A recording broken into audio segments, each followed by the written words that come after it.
It was the night before Christmas. In a place white and cold, a cute little penguin was out for a stroll, skipping along filled with glee, filled with joy. In his flipper he cradled his favorite toy. Little did the penguin know that on this fateful day, a cold breeze, a gust of wind, would blow his favorite toy away. So he looked and he looked, his beak covered in frost. He looked up from his search and realized, oh no, I am lost.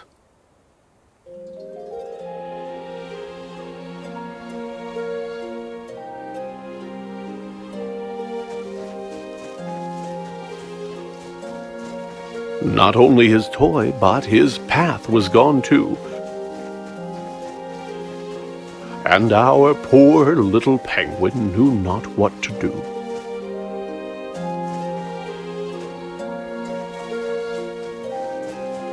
So he began walking with no hope in sight.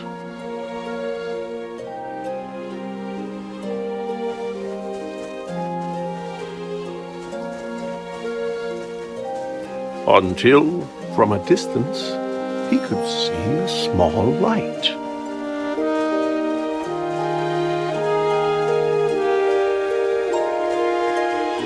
As he moved ever nearer, it was clear 'twas a home. And outside, in the front, he could see a small gnome.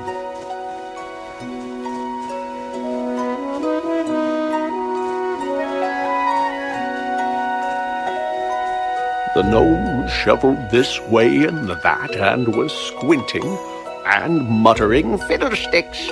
They have gone missing." He dug in the snow as the penguin, quite shy, cleared his cold little throat and said, "Mister, might I ask your help? I don't know where I am. I am lost. I can't find my way through the snow and the frost." The gnome said, "I would like to help you. I would, but my glasses are gone, and my sight isn't good. If I could but find them, if they could be found, then I could assist you. They must be around. Where did you have them last?" asked the penguin, so cute. The gnome thought and answered, "While gathering fruit, I was out picking berries, and the snow, how it fell! It frosted my lenses. I couldn't see well. I removed them to wipe them, but they slipped from my hand. And now they are gone. So you must understand that were I to guide you, you might go astray. If I can't find my glasses, I can't see the way." The lost little penguin felt sympathy for the sad, sightless gnome, and he set out once more, but instead of attempting to get home in haste, he would look for the glasses the gnome had misplaced. Maybe this rock was the place where he'd find the gnome's glasses, but no, they were nowhere behind.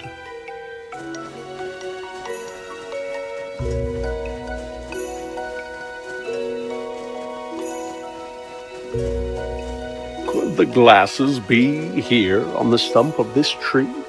They were not, it appeared. Well, where could they be? The berry bush seemed like a wise place to search. And there, on a branch, like a bird on its perch, sat the glasses, just where they had fallen. And so the penguin retrieved them and turned back to go.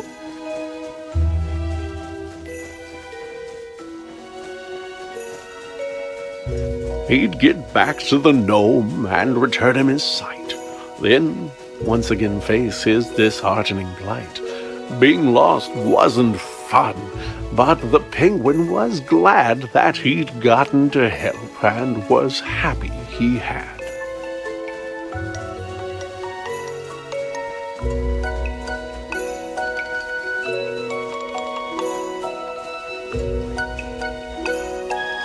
Why, you found my glasses, the tiny gnome cried. I can't thank you enough. Will you join me inside? The penguin said, Thank you, but no, for I should try to find my way home through this cold, lonely wood. The gnome said, Oh, yes, you had mentioned before that you knew not the way to your very own door. Well, now that I see, I am happy to say, those candy canes there, they will show you the way.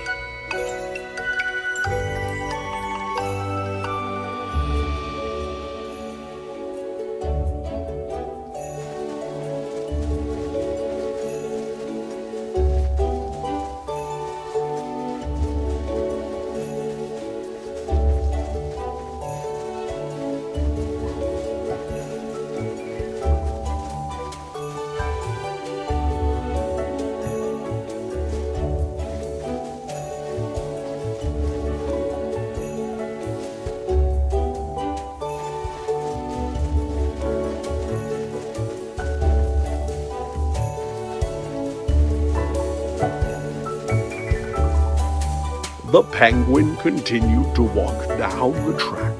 When he came to a crossroads, and taken aback, he tried to decide which direction to go, but without a clear answer, just stood in the snow. You look like a guy who's in need of a hand, came a voice, and the penguin did not understand where the voice could have come from, for no one was there, save for 3 mounds of snow piled up in the air. Down here, said the voice. Turn those peepers down south. I may look like pebbles, but I'm really a mouse. On the ground lay some buttons, a carrot, some stone, which moved as it chattered in the snow on its own. You need some guidance, said the stones, and I reckon we can work something out if you give me a second and put those there bits that you see in their place. You get your directions, then I get my face.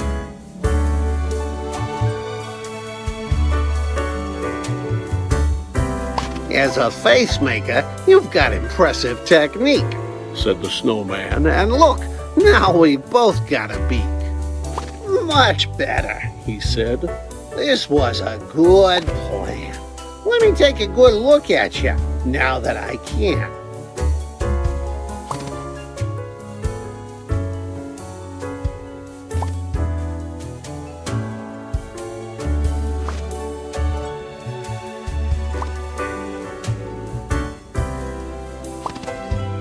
The snowman was proud of the features he wore. He thanked his new friend and said, Look, I am sure that you won't have no trouble if you go to the right, but make sure that you're out of the woods before night.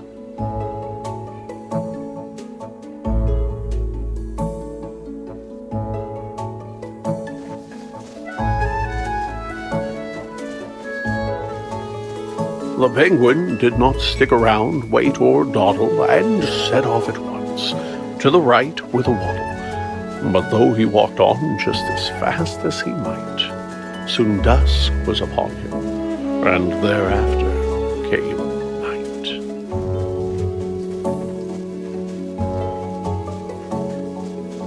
Why, it's too dark to see, said the bird with a chill, when he tripped and he slid down the side of a hill.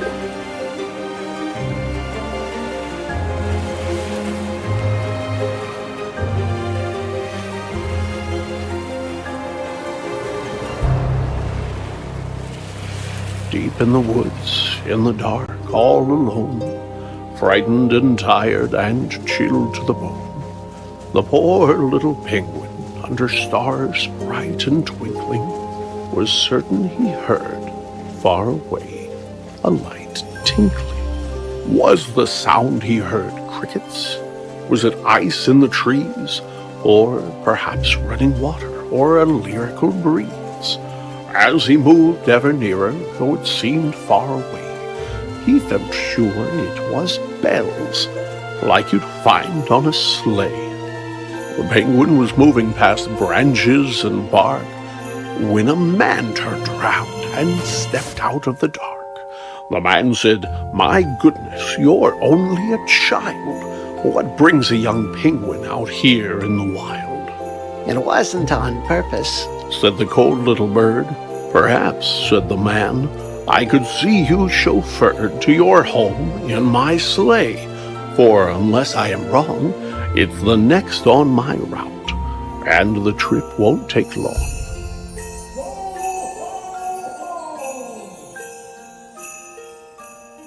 After waving goodbye to the man dressed in red, the penguin was eager to climb into bed. He was glad to be home, but his grief was still there, for his toy remained lost in the cold winter air.